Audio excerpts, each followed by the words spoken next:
The energy inside the Paycom Center in Oklahoma City was electric on the evening of June 17, 2025. It was Game 5 of the NBA Finals between the Oklahoma City Thunder and the Indiana Pacers, with the series tied 2-2. Fans packed the arena with thundersticks in nervous anticipation. They knew this game could define the momentum of the entire series. From the moment the ball was tipped, the Thunder came out like a storm, explosive, aggressive, and locked in. They immediately went on an 18-5 run, shocking the Pacers with fast breaks, tight defense, and hot shooting. The combination of Jalen Williams and Shai Gilgeous-Alexander was a nightmare for Indiana. Williams slashed to the basket with aggression, while SGA controlled the tempo, dishing out timely assists and scoring in isolation. By the end of the first half, Oklahoma City had built a strong double-digit lead.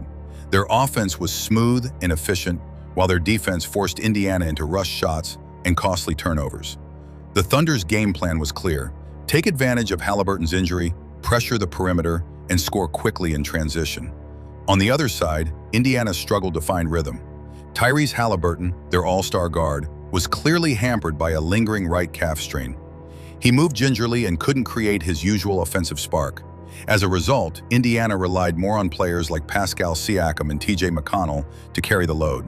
But the Thunder defense made every possession a challenge. In the third quarter, the Pacers began mounting a comeback. T.J. McConnell came off the bench with fire, scoring 13 points in a short span, attacking the rim with speed and confidence. Siakam also came alive, hitting mid-range jumpers and drawing fouls. Their run trimmed the Thunder's lead to just 5 points by the end of the third quarter, and for a moment, it looked like the momentum had shifted. The Thunder fans fell quiet, and coach Mark Daigneault called a crucial timeout to regroup.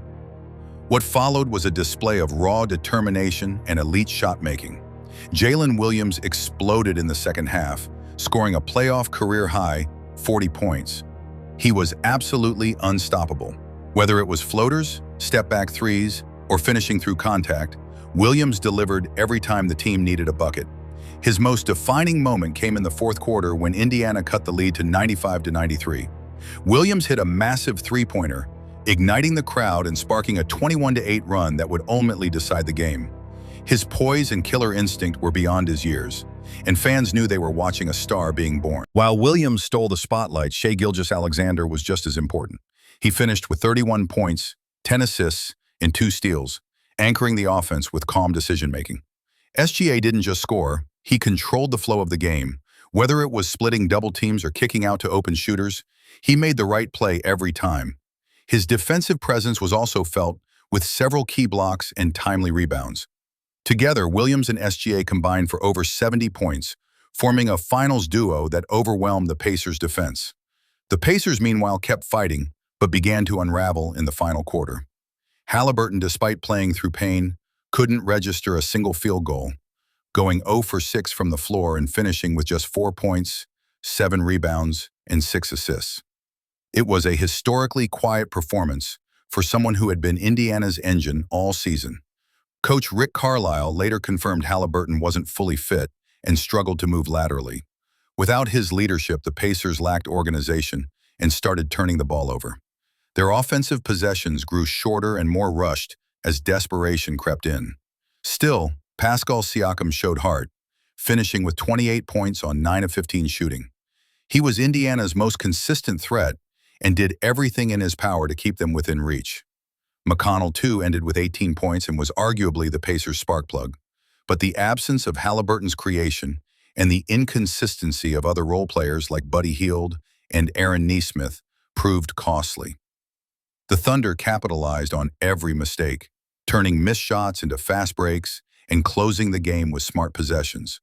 When the final buzzer sounded, the scoreboard read 118-106 in favor of Oklahoma City. The crowd erupted.